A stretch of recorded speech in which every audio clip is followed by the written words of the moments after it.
For the majority of this year, we've all had to change the way that we connect with people around us.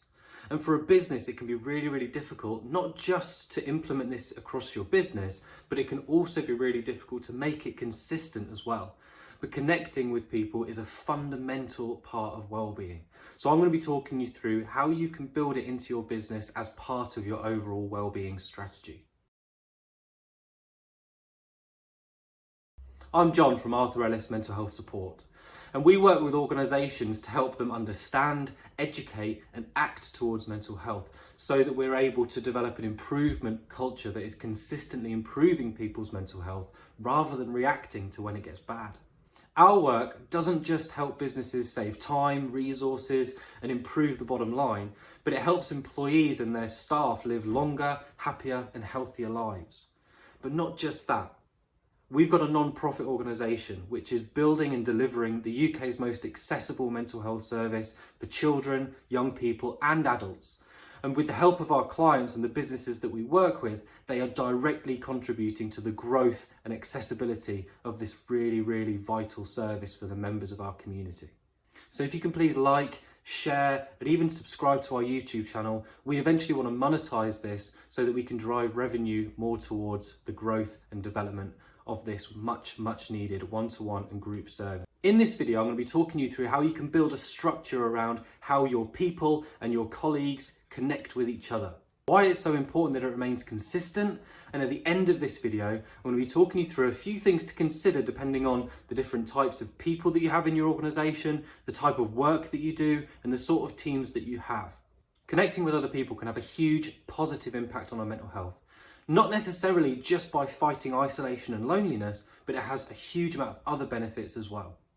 Having good, meaningful relationships at work can go towards building our comfortability around being able to talk about things that might be bothering us. Stress is a massive thing in work, as I'm sure you're all very well aware.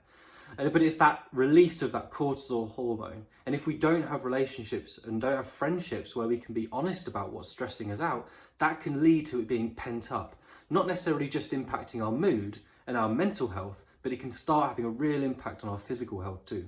Intense and frequent stress can have a physical impact on our hearts, our blood pressure. It can even make skin conditions worse. But it also has a mental health impact around emotional regulation. This is part of emotional literacy, which allows us to be able to control our emotions much more effectively. So if we're able to build up relationships, build up meaningful relationships within our workforce, then people are going to be much more better equipped to be able to deal with different emotions that they are experiencing. Have you ever been really stressed out and snapped at somebody? That's exactly what happens with emotional regulation. Having good connections within our teams can also drive an individual sense of purpose, something that's bigger than just working for themselves. They're working for each other. But these connections need to be meaningful. They need to be purposeful. Otherwise, it might start to have a detrimental effect. So as a business, how can you begin to structure it so that it is purposeful? It has got meaning behind it, depending on the different type of business that you run. A great place to start is to start thinking about the different personality types and the different characteristics that you have within your business. Not necessarily just across the whole organisation, but within the different departments as well. For example, if you've got a sales and marketing department, people have chosen that career because they enjoy people. They work with people very well. They enjoy social interaction. So they're going to need more social interaction than maybe other teams. And if you have teams within your business that are focused on software development or engineering, then they're going to be much more focused on things rather than people.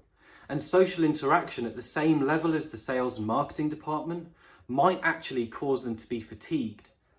The reason behind that is typically people who go into the STEM subjects might be a little bit more introverted. Worth doing some sort of psychometric with your teams.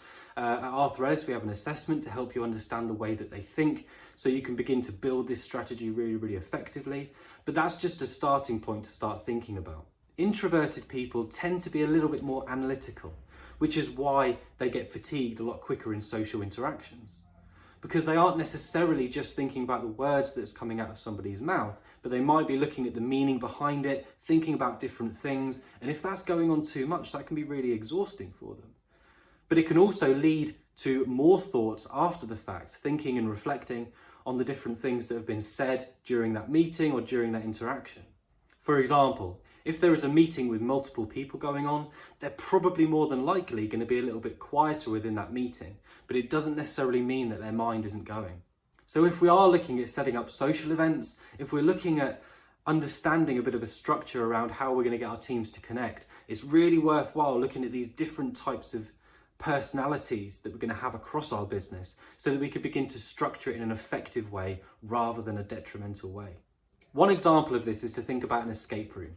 If you have two people that need to get out of a room within an hour and they've got to find different clues, the introvert is probably going to stand there and start analysing the different clues and looking for different things across the room. The extrovert will probably start opening all of the doors, looking and searching, quite physically active around the room. But at the end of that escape room, when it's all finished, the extrovert will still have the energy to be able to go off and do another activity. While the introvert, because they've been so analytical and their brains have been so active during that particular time, they've probably had enough and they probably want to go home.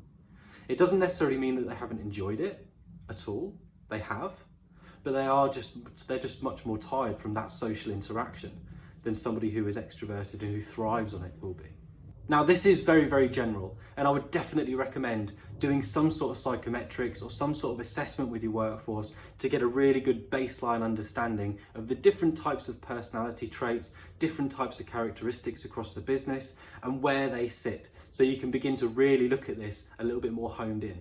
If you want to help with that, by all means, please reach out. But I hope that gives you a good starting point to start thinking about how our teams and how our workforces are connecting with each other. An extra little bit of value to add to your decision-making process is to make sure that all of the different ways that your teams are socially interacting isn't going to have an impact on the other areas or the other crucial areas of their well-being. For example, it's very, very easy for us in our society to have a look at social interactions as an opportunity to drink alcohol. But that might then have a knock-on effect to other areas of our well-being. Another area of our well-being, another pillar of our well-being, is to keep active. And I don't know if you have, but I certainly have been out for a few drinks and not really felt like exercising the next day or being too active. So we really need to consider what social interactions we're engaging in as a business and what we're engaging our colleagues in to make sure that it's not going to have a further impact on our well-being, but actually it's an opportunity to really start improving their well-being even more.